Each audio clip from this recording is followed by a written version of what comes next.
Morning 12th class. आज हम आपका चैप्टर सेकंड स्टार्ट करने जा रहे हैं। It's about world population distribution density and growth. ठीक है, this is your second chapter of your book मानव भूगोल के मूल सिद्धांत, क्लास 12th। ठीक है, देखिए सबसे पहले हम देखते हैं विश्व में जनसंख्या वितरण के प्रारूप क्या है। ठीक है, किस तरीके से कहाँ पर कितनी जनसंख्या है, सबसे पहले हम ये विचार करते हैं।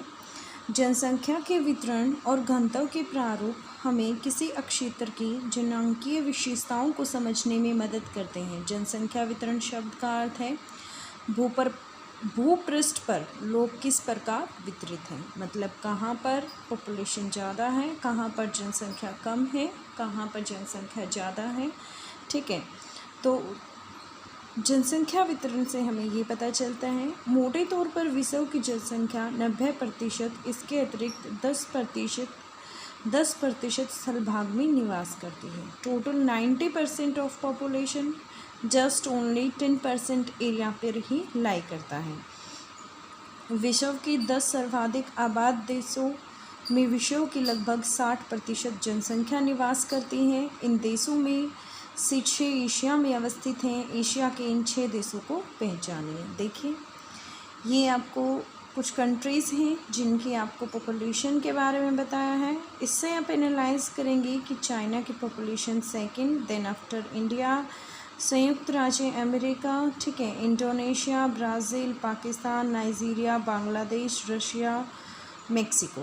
देखिए, आप यहाँ से आइडिया लगाइए कि यदि मैं रशिया की बात करूँ तो Russia according to area first पर है। ठीक है, और यहाँ से यदि पॉपुलेशन के अकॉर्डिंग देखूँ तो देखिए first, second, third, fourth, fifth, six, seventh, eight, ninth पे कौन है अकॉर्डिंग टू पॉपुलेशन? रसिया। ठीक है, यदि इंडिया, आप अपने भारत को देख लीजिए।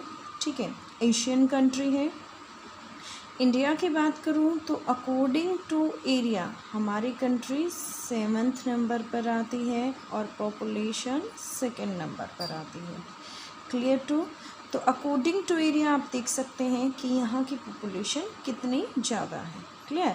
तो देखिए, अब बात करते हैं जनसंख्या घनत्व। बेटा, जनसंख्या घनत्व क्या होता है? किसी कुल क्षेत्रफल पर कितने लोग रहने लग रहे हैं, ठीक है, वो वहाँ का जनसंख्या घनत्व होता है। किस तरीके से निकालते हैं जनसंख्या घनत्व को? जितनी जनसंख्या है उसे डिवाइड कर देना टोटल एरिया से, टोटल क्षेत्रफल से। ठीक है, वो उस जगह का जनसंख्या घनत्व आ जाएगा। ठीक है, भूमि की प्रत्येक इकाई में उस पर रह रहे लोगों के पोषण की सीमित क्षमता होती है, अतः लोगों की संख्या और भूमि के आकार के बीच के अनुपात को समझना आवश्यक है। यही अनुपात जनसंख्या का घनत्व है। जो भूमि है, जो एरिया है, और लोगों की जो संख्या है, उनकी जो रेशो है, ठीक है, वही जनसंख्या घनत्व कहलाता है। इसे जनरली प्रति वर्ग किलोमीटर में मापा जाता है। उदाहरण के लिए देख लेते हैं बेटा, 100 वर्ग किलोमीटर आपका एरिया है, टोटल जनसंख्या वहाँ पर कितनी है? 1,50,000 है। तो घनत्व कैसे निकालेंगे? टोटल जनसंख्या को एरिया से डिवाइड किया, 1500 व्यक्ति पर वर्ग किलोमीटर, मतलब 1 किलोमीटर स्क्वायर एरिया में कितने? 1500 व्यक्ति लाई करते हैं। ठीक है, ऐसे ही फिर देखिए उसके बाद नीचे आपको तालिका दी गई है, टेबल दी गई है 2.1। आप अवलोकन कर सकते हैं कि एशिया में सबसे अधिक जनसंख्या घनत्व है। एशिया जो कंटिनेंट है, ठीक है, जिसमें चाइना भी एग्जिस्ट करता है, इंडिया भी है, श्रीलंका, नेपाल, भूटान, ठीक है, अफ़गानिस्तान, ये सभी कंट्रीज़ जो हैं ये एशियन कंट्रीज़ हैं। ये कहता है यहाँ पर यदि हम बात करें तो सबसे ज़्यादा जनसंख्या घनत्व है। ठीक है, इस टेबल से आप फाइंड कर सकते हैं। इस टेबल से आप देख लीजिए जनसंख्या घनत्व में एशिया का बात करूँ तो कितना है? 146 व्यक्ति प्रति किलोमीटर है, और यहाँ प्रति स्क्वायर किलोमीटर। अफ्रीका में 43, यूरोप में 33, लातिन अमेरिका और कैरिबियन में 32, और उत्तरी अमेरिका में 20, और ओशियाना में 5 है। ठीक है, ये यहाँ से आप जनसंख्या घनत्व का आइडिया लगा सकते हैं। अब देखिए, जनसंख्या वितरण को प्रभावित करने वाले कारक कौन से हैं? ठीक है, मतलब क्या कहना चाह रहा है ये आपको कि जनसंख्या जो वितरण है उसको प्रभावित करने वाले कारक, मतलब देखिए कहीं पर पॉपुलेशन ज़्यादा है, जैसे कि मैंने आपको बताया एशिया जो कंटिनेंट है, एशिया जो महाद्वीप है, वहाँ की जनसंख्या ज़्यादा है as compare to other continent, ठीक है। तो उस चीज़ की रीज़न क्या है एग्जैक्टली वहाँ पर इतनी पॉपुलेशन क्यों है, ठीक है, उस चीज़ की कारण क्या है वो हम देखते हैं। वो तो देखिए सबसे पहले आते हैं भौगोलिक कारक। भौगोलिक कारक क्या है भाई, जैसे जल की उपलब्धता, वहाँ की भू आकृति कैसी है, वहाँ की जलवायु कैसी है। देखिए जल की उपलब्धता अच्छी है, ठीक है, क्योंकि आपको पता है मनुष्य को अपनी आवश्यकताओं की पूर्ति के लिए जल की आवश्यकता होती है, पीने के लिए, नहाने के लिए, भोजन बनाने के लिए, ठीक है, फसलों के लिए, उद्योगों के लिए, नौ संचालन के लिए, बहुत सारी ज़रूरतें होती हैं हमारे दिन प्रतिदिन के जीवन में जो हमारी जल की उपलब्धता से ही पूर्णतः होती हैं। अतः जहाँ पर जल की उपलब्धता अच्छी है लोग उस क्षेत्र को प्राथमिकता देते हैं। क्लियर। तो आप देखिए भौगोलिक कारक आपको पता चल गया, जल की उपलब्धता, ठीक है। भू आकृतियों की बात करते हैं बेटा, जो लोग हैं वो कहाँ रहना पसंद करेंगे, समतल मैदानों में रहना पसंद करेंगे। क्यों समतल मैदानों में रहना पसंद करेंगे, क्योंकि वहाँ पर फसलों का उत्पादन अच्छे से हो सकता है, ठीक है। दूसरा वहाँ पर क्या हो सकता है, सड़क निर्माण हो सकता है, उद्योग वगैरह, उद्योगों के लिए भी वो स्थिति क्या होंगी, अनुकूल होंगी। इसलिए लोग पर्वतीय क्षेत्रों में रहना कम पसंद करते हैं और जो समतल मैदान है वहाँ पर रहना ज़्यादा पसंद करते हैं। इसलिए पर्वतीय क्षेत्रों की जनसंख्या कम पाई जाती है एज़ कम्पेयर टू समतल मैदान। जैसे कि मैं बात करूँ इंडिया का, मैं एग्ज़ाम्पल लेती हूँ, ठीक है। इंडिया के एग्जाम्पल से आप देखिए, जैसे यूपी जो है वो समतल मैदान एरिया में है, ठीक है। तो वहाँ की जो पॉपुलेशन है, इंडिया की सबसे ज़्यादा जो जनसंख्या है वो यूपी स्टेट की है, उत्तर प्रदेश की है, ठीक है। तो वहाँ की भू आकृति भी एक रीज़न है जिसकी वजह से वहाँ का जनसंख्या वितरण ज़्यादा है। क्लियर। अब उसके बाद देखिए जलवायु, देखिए जो ज़्यादा उष्ण और ठंडे मृस्थलों की विषम जलवायु मानव बसाव के लिए असुविधाजनक है। जो ज़्यादा गर्म, जैसे मैं राजस्थान की बात करूं, आप इंडिया के एग्जाम्पल से कंपेयर करके इन कारकों को समझ सकते हैं। जलवायु की मैं बात करूं, राजस्थान जैसा एरिया है जो ज़्यादा गर्म रहता है, तो वहाँ पर बेटा कौन रहना पसंद करेगा, वो हमारे लिए सुविधाजनक नहीं है, इसलिए हम वहाँ पर रहना नहीं पसंद करेंगे। आप ठंडे मरुस्थल, जैसे मैं लद्दाख की बात करती हूँ, ठीक है। लद्दाख JNK में एट प्रेजेंट हमारी यूनियन टेरिटरी है, ठीक है। तो वहाँ की यदि मैं बात करूँ तो वहाँ पे ज़्यादा ठंड है जिसकी वजह से वो हमारे लिए असुविधाजनक है और हम वहाँ यहाँ रहना पसंद नहीं करेंगे। तो ज़्यादा पॉपुलेशन कहाँ होगी, जहाँ की जलवायु अच्छी होगी, जो हमारे अनुकूल होगी, ठीक है। तो एक फैक्टर जलवायु भी मैटर करता है, 3 फैक्टर्स हो चुके हैं। अब 4th फैक्टर की बात करते हैं। 4th फैक्टर क्या कहता है, मृदाएं, ठीक है, मिट्टी से संबंधित। देखिए जो उपजाऊ मिट्टी होती है वहाँ पर खेती अच्छी होती है, ठीक है। इंडिया इज़ एग्रीकल्चर कंट्री, मनुष्य को स्टार्टिंग से ही अपने खाने पीने के लिए चीज़ें उगानी पड़ती हैं, ठीक है, वो हमें भूमि से प्राप्त होती हैं। तो जहाँ मिट्टी अच्छी होगी लोग वहाँ ज़्यादा निवास करना पसंद करेंगे क्योंकि वहाँ पर गहन कृषि की जा सकती है। Clear to you. Next point क्या है, आर्थिक विकास। आर्थिक विकास, आर्थिक जो कारक हैं, ठीक है, वो कौन कौन से हैं। जैसे मैं खनिजों की बात करती हूँ, खनिज निक्षेपों से युक्त क्षेत्रों को आकर्षित करते हैं और खनन और औद्योगिक गतिविधियां रोजगार उत्पन्न करते हैं। अतः कुशल एवं अर्धकुशल कर्मी इन क्षेत्रों में पहुंचते हैं और जनसंख्या को सघन बना देते हैं। अफ्रीका की कटंगा, जाम्बिया, तांबा पेटी इसका अच्छा उदाहरण है। देखिए जहाँ पर माइनिंग का काम चल रहा है, जैसे कि कोयले की खानें हैं, जहाँ पर औद्योगिक गतिविधियाँ हैं बेटा, वहाँ पर रोज़गार के साधन जो हैं वो अच्छे से उपलब्ध हो जाते हैं, ठीक है। लोगों को अपनी आजीविका के लिए पैसे की ज़रूरत होती है और पैसे उनको रोज़गार के साधनों से ही मिलते हैं। जहाँ पर उद्योग अच्छे लगे हुए हैं, ठीक है, खनन वगैरह की जो प्रक्रिया जहाँ पर हैं वहाँ उनको रोज़गार मिल जाता है, जिसकी वजह से से लोग वहाँ जाकर ज़्यादा बसना पसंद करते हैं, ठीक है। और इसने एग्जाम्पल दिया है कटंगा, जाम्बिया, तांबा पेटी इसके अच्छे उदाहरण हैं। नगरीकरण की बात देखिए, नगर रोजगार के बेहतर अवसर, शैक्षणिक एवं चिकित्सा संबंधी सुविधाएं, परिवहन और संचार के बेहतर साधन प्रस्तुत करते हैं।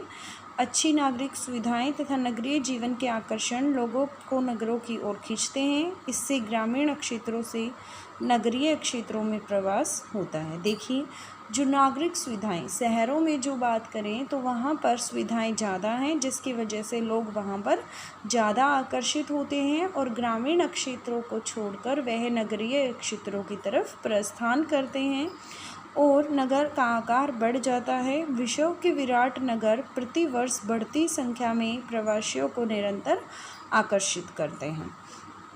औद्योगिकरण की बात करते हैं। औद्योगिक पेटियाँ रोजगार के अवसर उपलब्ध कराती हैं, बड़ी संख्या में लोगों को आकर्षित करती हैं। इनमें केवल कारखानों के श्रमिक ही नहीं होते, बल्कि परिचालक होते हैं, दुकानदार, बैंक कर्मी, डॉक्टर, अध्यापक, अन्य सेवाएं उपलब्ध कराने वाले भी होते हैं। जापान का कोबे ओसाका प्रदेश अनेक उद्योगों की उपस्थिति के कारण सघन बसा हुआ है, ठीक है। अब सामाजिक और सांस्कृतिक कारक देखते हैं। देखिए, अभी तक जो आपने पढ़ा, ठीक है, वो भौतिक कारक पढ़ा। भौतिक कारक में आपने जल की उपलब्धता देखी, भू आकृति देखी, जलवायु देखी और मृदा देखी। आर्थिक कारक की मैं बात करूं तो आपने खनिज देखा, नगरीकरण देखा, औद्योगिकरण देखा, ठीक है, 3 पॉइंट्स देखे। अब जो नेक्स्ट पॉइंट हम देख रहे हैं वो क्या है, सामाजिक एवं सांस्कृतिक कारक इसके कौन से हैं। कुछ स्थानों धार्मिक अथवा सांस्कृतिक महत्व के कारण अधिक लोगों को आकर्षित करते हैं। ठीक इसी प्रकार लोग उन क्षेत्रों को छोड़कर चले जाते हैं जहां सामाजिक और राजनीतिक अशांति होती है। देखिए, सामाजिक रूप से या राजनीतिक रूप से मतलब कहीं दंगे, लड़ाई झगड़े वगैरह कुछ हैं तो लोग वहाँ रहना पसंद नहीं करते हैं और उन स्थानों को छोड़ देते हैं। कई बार सरकार लोगों को विरल जनसंख्या वाले क्षेत्र में बसने अथवा भीड़ भाड़ वाले स्थानों से चले जाने के लिए प्रोत्साहन करती हैं। क्या आपने अपने प्रदेश में कुछ ऐसे उदाहरण को सोच सकते हैं। अब देखिए जनसंख्या वृद्धि के बारे में पढ़ते हैं। जनसंख्या वृद्धि क्या है भाई? जनसंख्या वृद्धि अथवा जनसंख्या परिवर्तन का अभिप्राय है किसी क्षेत्र में किसी समय की निश्चित अवधि के दौरान बसे हुए लोगों की संख्या में परिवर्तन। ठीक है, जैसे मान लीजिए जो पहले पॉपुलेशन है, जो पहले जनसंख्या है, देखिए हमारे यहाँ पर जो जनसंख्या की गणना है वो प्रत्येक 10 वर्ष बाद की जाती है। 10 वर्ष में कितना जनसंख्या परिवर्तन हुआ है, जो पहले जनसंख्या थी उसमें कितनी जनसंख्या बढ़ गई है या घट गई है, ठीक है, उसे ही जनसंख्या परिवर्तन कहा जाता है। यह परिवर्तन धनात्मक भी हो सकता है और ऋणात्मक भी हो सकता है। देखिए बेटा, यदि पॉपुलेशन इंक्रीज़ हो गई है, जनसंख्या यदि बढ़ गई है तो वो धनात्मक होगा परिवर्तन। यदि पॉपुलेशन घट गई है, डिक्रीज़ हो गई है, तो वो होगा ऋणात्मक परिवर्तन। जैसे कि अभी तक हमारी पॉपुलेशन में जो ऋणात्मक परिवर्तन है वो 1921 की ड्यूरेशन में जब हमारा सेंसस हुआ था, पॉपुलेशन जनसंख्या की जनगणना हुई थी, तो उस टाइम पे हमारा जो जनसंख्या परिवर्तन था वो ऋणात्मक था। इसे निरपेक्ष संख्या अथवा प्रतिशत के रूप में अभिव्यक्त किया जाता है। जनसंख्या परिवर्तन किसी क्षेत्र की आर्थिक प्रगति, सामाजिक उत्थान, ऐतिहासिक और सांस्कृतिक पृष्ठभूमि का महत्वपूर्ण सूचक होता है। ठीक है, अब देखिए यहाँ हम कुछ तथ्य देखते हैं। जनसंख्या भूगोल की कुछ आधारभूत संकल्पनाएं। जनसंख्या की वृद्धि समय के 2 अंतरालों के बीच एक क्षेत्र विशेष में होने वाली जनसंख्या में परिवर्तन को जनसंख्या वृद्धि कहा जाता है। ठीक है, 2 पॉइंट ले लीजिए, जैसे कि 2001 और 2011, ठीक है। मैंने 2 समय अंतराल ले लिए हैं, एक 2001 और एक 2011, ठीक है। दोनों के बीच में जो जनसंख्या में परिवर्तन हुआ है, ठीक है, जिससे जनसंख्या बढ़ी है हमारी, तो उसे जनसंख्या वृद्धि कहा जाता है। उदाहरण के लिए हम भारत की जनसंख्या की बात करें तो वो 102 करोड़ थी 2001 में, 2011 में 121 करोड़ हो गई है। 21 करोड़ में से घटाएं तब हमारी जो जनसंख्या वृद्धि है वह 18.15 करोड़ वास्तविक संख्या का पता चलेगा।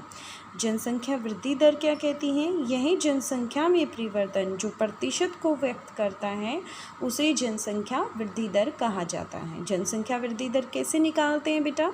जैसे 2001 और 2011 का मैंने एग्जाम्पल लिया तो हम इसे P1 कंसिडर करेंगे, 2011 को हम P2 कंसिडर करेंगे, ठीक है। अब देखिए जनसंख्या वृद्धि दर कैसे निकालते हैं। जनरली जनसंख्या growth rate it is denoted by G and P2 minus P1 which is divided by P1 and multiply by 100। Percentage निकालने के लिए 100 से मल्टीप्लाई कर देंगे, ठीक है। P2 क्या है? 2011 की जनसंख्या। 2011 की जनसंख्या में से मैंने 2001 की जनसंख्या को घटा दिया और 2001 की जनसंख्या से डिवाइड कर दिया and it's multiply by 100 that is equal to growth. It is called population growth rate which is represented in percentage. Clear? जनसंख्या की प्राकृतिक वृद्धि किसी अक्षेत्र में 2 समय अंतरालों में जन्म और मृत्यु दर से बढ़ने वाली जनसंख्या को उस जनसंख्या की प्राकृतिक वृद्धि दर कहते हैं, वृद्धि कहते हैं। देखिए जन्म और मृत्यु में जो भी डिफरेंसेस आए उसके अकॉर्डिंग जितनी पॉपुलेशन हमारी बढ़ी है उसे प्राकृतिक वृद्धि कहते हैं। जनसंख्या की वास्तविक वृद्धि, यह वृद्धि तब होती है जब वास्तविक, देखिए जन्म में से सब्ट्रैक्ट किया मृत्यु प्लस अप्रवास प्लस उत्प्रवास। जनसंख्या की धनात्मक वृद्धि क्या होती है? यह तब होती है जब 2 समय अंतरालों के बीच जन्म दर जो है वह मृत्यु दर से अधिक हो जाए, ठीक है। जैसे बच्चों का जन्म ज़्यादा हो और जो डेथ है वो कम हो तो हमारी जनसंख्या वृद्धि दर कैसी हो जाएगी? धनात्मक हो जाएगी। और ऋणात्मक कब होगी? यदि 2 समय अंतराल के बीच जनसंख्या कम हो जाए तो उसे जनसंख्या की ऋणात्मक वृद्धि कहते हैं। यह तब होती है जब जन्म दर से कम हो जाए अथवा लोग अन्य देशों में प्रवास कर जाए। Clear to you? अब देखिए next point, both point are important, ठीक है। तो ध्यान से देखिए दोनों ही फॉर्मूले आपके यूज़ होंगे, अशोधित जन्म दर और अशोधित मृत्यु दर। अशोधित जन्म दर क्या कहती है? जनसंख्या परिवर्तन के 3 घटक हैं। पहला घटक जन्म, दूसरा घटक मृत्यु और तीसरा घटक प्रवास है, ठीक है। जनसंख्या अशोधित जन्म दर को प्रति 1000 स्त्रियों द्वारा जन्म दिए गए जीवित बच्चों के रूप में व्यक्त किया जाता है, ठीक है।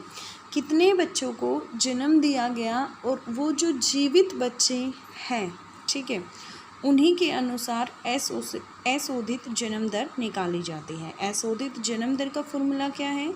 किसी विशेष वर्ष में जीवित जन्म कितने हुए हैं डिवाइडेड बाय किसी अक्षेत्र विशेष में वर्ष की मध्य जनसंख्या कितनी है and it is multiply bye 1000।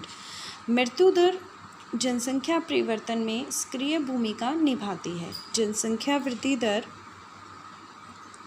केवल बढ़ती हुई जन्म दर से नहीं होती अपितु घटती हुई मृत्यु दर से भी होती है।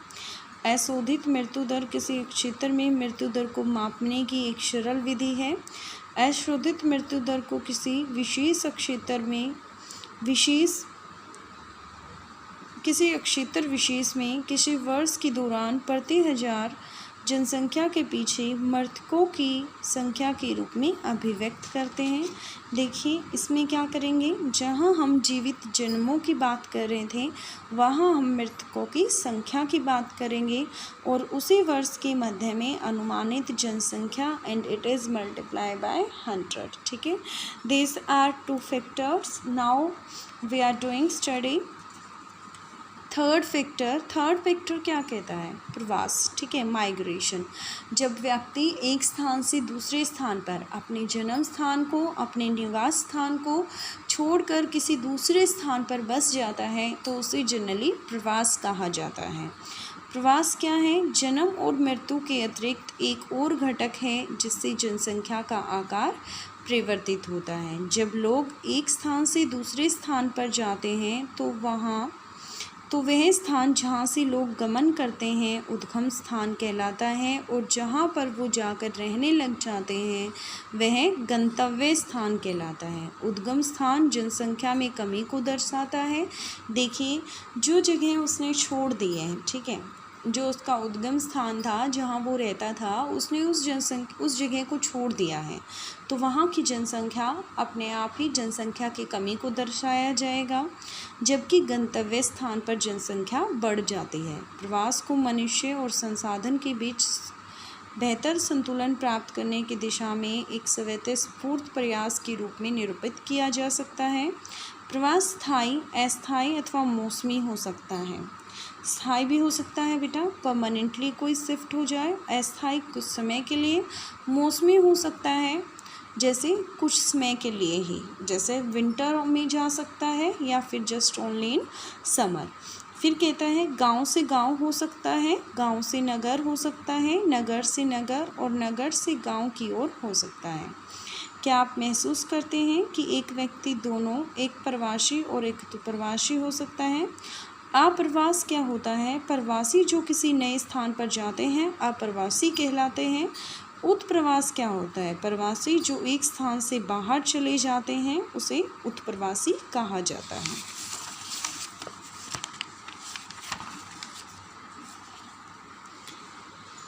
देखिए अब स्टडी करते हैं प्रतिकर्ष कारक और अपकर्ष कारक। रहन सहन की निम्न दिशाएं हों, राजनीतिक उपद्रव मतलब राजनीतिक खून खराबा, दंगे वगैरह हों, ठीक है, शांति नहीं हो, प्रतिकूल जलवायु ना हो जैसे ज़्यादा गर्मी हो या ज़्यादा सर्दी हो, प्राकृतिक विपदाएं, महामारियां और सामाजिक आर्थिक पिछड़ेपन जैसे कारण हो तो उद्गम स्थान को कम आकर्षित करते हैं। ठीक है, अब प्रतिकर्ष का मतलब क्या है, जब हम किसी चीज़ की तरफ आकर्षित नहीं होते हैं। अपकर्ष का मतलब क्या है, जब हम किसी चीज़ की तरफ आकर्षित हो जाते हैं, जैसे रहन सहन के अच्छी दिशाएं होती हैं, शांति व स्थायित्व होता है, जीवन व संपत्ति की सुरक्षा होती है और अनुकूल जलवायु होती है। ये हम जो गंतव्य स्थान की तरफ जाते हैं तो वहाँ पर ये जो सुविधाएं होती हैं ये हमें आकर्षित करती हैं। जनसंख्या वृद्धि की प्रवृत्तियाँ देखते हैं। पृथ्वी पर जनसंख्या जो है वो 700 करोड़ से भी अधिक है। इस आकार तक पहुंचने में जनसंख्या को शताब्दियाँ लगी।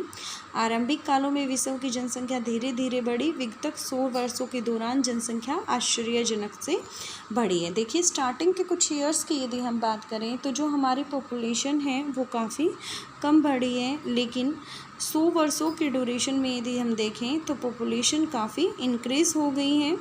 अब देखिए यहाँ से लगभग 8000 से 12,000 वर्ष पूर्व कृषि के उद्भव व आरंभ के पश्चात जनसंख्या का आकार बहुत छोटा तथा मोटे तौर पर 80 लाख। ईसा की पहली शताब्दी में जनसंख्या में 3 करोड़ से भी कम थी। ईसा की पहली शताब्दी की बात करूं, जो अभी मैंने आपको बताया कि 700 करोड़ हो गई है, वो उस टाइम पे 3 करोड़ से भी कम थी। 16वीं और शताब्दी में बड़ विश्व व्यापार ने जनसंख्या की तीव्र गति के मंच तैयार किए। 1750 ईस्वी के आसपास जब औद्योगिक क्रांति का उदय हुआ तो विश्व की जनसंख्या 55 करोड़ के आसपास हो गई थी।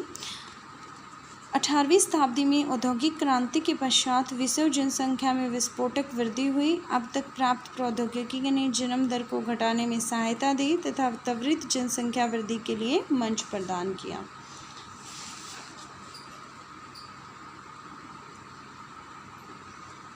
अब देखिए, अब पढ़ते हैं हम विश्व जनसंख्या के दोगुना होने की अवधि। मानव जनसंख्या को प्रारंभिक 1 करोड़ होने में 10 लाख से भी अधिक वर्ष लग गए हैं, किंतु इसे 5 अरब से 6 वर्ष होने में केवल मात्र 12 वर्ष लगे थे। ठीक है।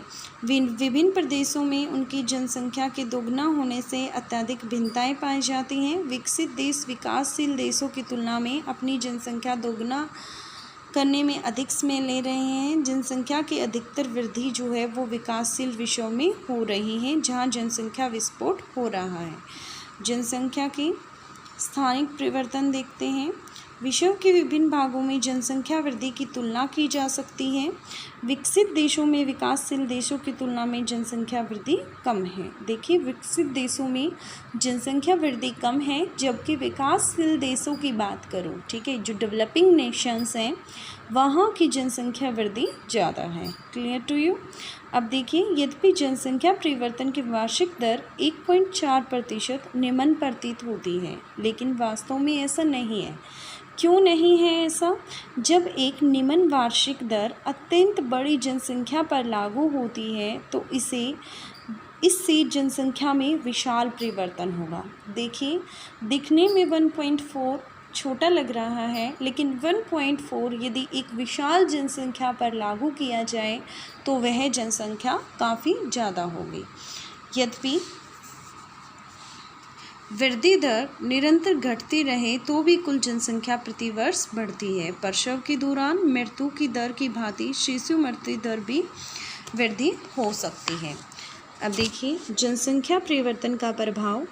एक विकासशील अर्थव्यवस्था में जनसंख्या की अल्प वृद्धि अपेक्षित है, फिर भी एक निश्चित स्तर के बाद जनसंख्या वृद्धि समस्याओं को उत्पन्न करती हैं। इनमें से संसाधनों का ह्रास सर्वाधिक गंभीर है, क्योंकि यदि जनसंख्या बढ़ेगी तो उतना ही जो हमारे संसाधन हैं, प्राकृतिक संसाधन हैं, उनका काफ़ी शोषण होगा।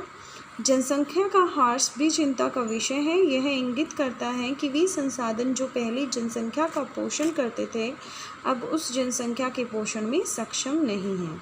एड्स, HIV जैसी घातक महामारियों ने अफ्रीका स्वतंत्र राष्ट्रों के राष्ट्रमंडल के कुछ भागों और एशिया में मृत्यु दर बढ़ा दी है और औसत जीवन प्रत्याशा घटा दी है। इससे जनसंख्या वृद्धि दर धीमी हुई है। ठीक है। अब देखते हैं जनसंख्या नियंत्रण के उपाय क्या हैं। परिवार नियोजन का काम बच्चों के जन्म को रोकना अथवा उसमें अंतराल रखना है। परिवार नियोजन सुविधाएं जनसंख्या वृद्धि को सीमित करने और महिलाओं के स्वास्थ्य को बेहतर करने में मुख्य भूमिका निभाती हैं। प्रचार गर्भ निरोधक की सुगम उपलब्धता बढ़े। परिवारों के लिए कर निरोधक उपाय कुछ ऐसे प्रावधान हैं जो जनसंख्या नियंत्रण सहायक हो सकते हैं। थॉमस माल्थस ने अपने सिद्धांत 1798 में कहा कि लोगों की संख्या खाद्य आपूर्ति की अपेक्षा अधिक तेजी से बढ़ेगी। जनसंख्या में वृद्धि का परिणाम अकाल, बीमारी तथा युद्ध द्वारा इसमें अचानक गिरावट के रूप में सामने आएगा।